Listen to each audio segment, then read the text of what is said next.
And I guess the only way we can try to do is get more and more people to hear this stuff until they finally do realize the root problem is the way our monetary system works. Hemphill made it the clearest of anybody. It's the most important thing, an important subject that intelligent people can think about. And they better start thinking about it. They better start doing something about it instead of just sitting around doing nothing and thinking, well, tomorrow somebody else will have the answer.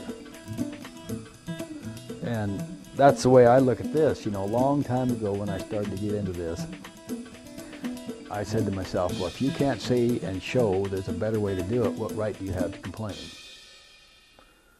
The von Mises Institute is advocating a gold standard. What are the problems with that? And why can't we go to it, or can we? Okay, now we have many people ask about, you know, the von Mises Institute and their policies. And there's two things that I think that really ought to be examined very closely about what they say, because they blame the government for everything. It's all the government's fault. Bankers don't seem to be at fault for anything. And I know personally that government does not create any money. And other than through bribes, the congressmen couldn't get any benefit of all the money they spend. I mean, a personal benefit, unless they're taking bribes from the bankers. Now, it's very logical to me that if I get to create all my money as loans, I have a lot more income than the congressman that has to go out and beg for money to get reelected every 2 years or every 6 years if he's a senator. So which one is I have the money to fund all his campaigns and he has to beg me to get the funds to campaign? Which one is most likely to influence the other one? And that clearly the banker is most likely to have the influence over the congressman than the influence over the congressman over the banker. Okay, now that's the first thing we have to look at, because see, that clearly does not make sense. Yet that's their whole position. If you really listen to them, it's always the congressman's doing this. Government can't be trusted. Well, now again, let's look at it this way. If I'm a congressman and I don't get any personal benefit by spending a lot of money out there, except maybe people might vote me in again easier, but I still have to get the money, you know, to campaign. And I can't be trusted to not create too much money. But on the other hand, now I'm the banker who gets a personal profit from the loan from the interest on the loan I make. Now, which one do you think is the most likely to actually overdo the creating of the money? It's clearly the banker, because he's getting a personal profit from each transaction, one way or another. Where the congressman, the only way he could get a personal profit is a bribe from the bank. So again, it comes back, you better really look who has the power to influence the other. Now, they always want to go to the gold standard. Well, most of them don't understand the gold standard, because actually it had lasted like 33 years to start with in the actual gold standard. And again, they don't understand that the problem is not what we use for money, it's how money goes into circulation. Because I had a man personally email me, he said, well, at least we went in the gold standard, the government wouldn't be able to create too much money. First place, the government creates no money. And secondly, he didn't see the problem with creating the money as a loan, just that you created too much. Well, again, if we look at that logically, if we have too much money, why is people are so short of money? And so now let's talk about the gold, if we was actually going to use it. Well, now if you're going to actually use it, then you actually have to have the physical gold. If you're going to just put the gold in the vault and use receipts for it or electronic transfer or whatever, then let's stop kidding ourselves, and we're not actually using the gold anyway, because it just sits there and we never know for sure who's got it. Because I had one guy email me and he named 3 banks, one in Switzerland and one in England or London and someplace else. I'm not going to be able to ever go check to see how much gold there is. And if we now are always constantly raising the value of it, then how am I going to know how much money I got at any point in time? Because today I might have 1,000 and they double the value of it. Well, I'd have 2,000, I didn't have anything different. Well, boy, you talk about inflationary. I mean, this whole thing, their concept is wrong. Now let's go back, and if we actually use the physical gold.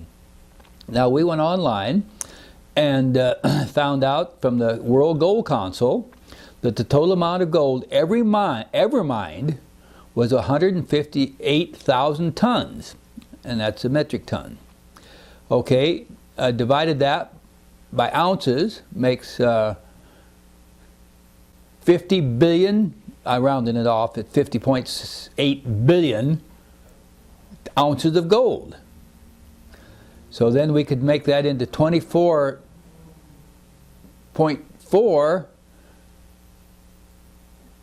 trillion grains of gold. Okay, now we divide that total amount of grains by the population of the world, and we come down to 3,591 grains per person.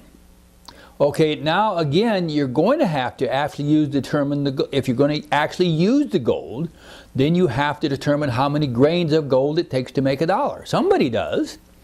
Because if you didn't, well, if you priced me something at $40, how would I know how many grains to give you? And if they said, well, we need more money in the system, so now each grain was worth $2 instead of $1, well, I'd have a terrible time knowing exactly how much I should give you, and you wouldn't know how much I should take you. So someone, someplace has to set the standard. And they say, well, just the market could do that, but not if you're changing it to get, I mean, and again, how would I know unless somebody was publishing the market every day, and I had to look in my book every day before I went out to spend my money, what is the value of the gold in relationship to the word dollar? So there's lots of things they never stop to get into. And then if we went down and down, they did the exact same process, only divided by the U.S. population, we would have 80,270 grains per person if all the gold in the United States.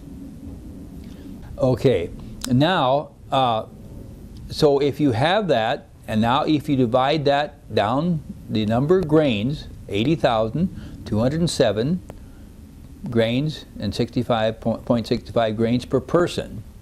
Now, the dollar, again, has to be set at how many grains it takes to $1.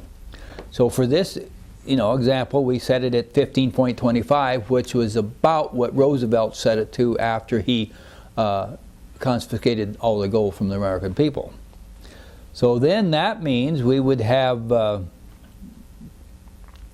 $5,259.2 of gold for each person, which sounds like quite a little bit. But now that's assuming the United States has 100% of all the gold that was ever mined, and no country, no person has any other gold outside this country. Okay, so now we get that,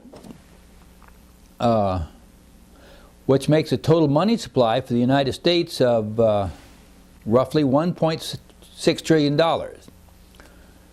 Okay, if the United States has a trade deficit like we do right now of $40.4 billion per month, and it goes up and down a little, it would only take 3.29 years for the total money supply or all the gold to leave the country just to pay for the trade deficit. And they're not bringing that money back, or they're not buying things from us, or we wouldn't have that trade deficit. They're bringing this stuff over in big ships, and then the ships are going back empty, and so the money flows over and doesn't come back. That's why you have a trade deficit. Okay, so now if we just went to that with all the gold in the world in a little over 3.25 years, we wouldn't have any gold in the country left. And no money. And no money. No money.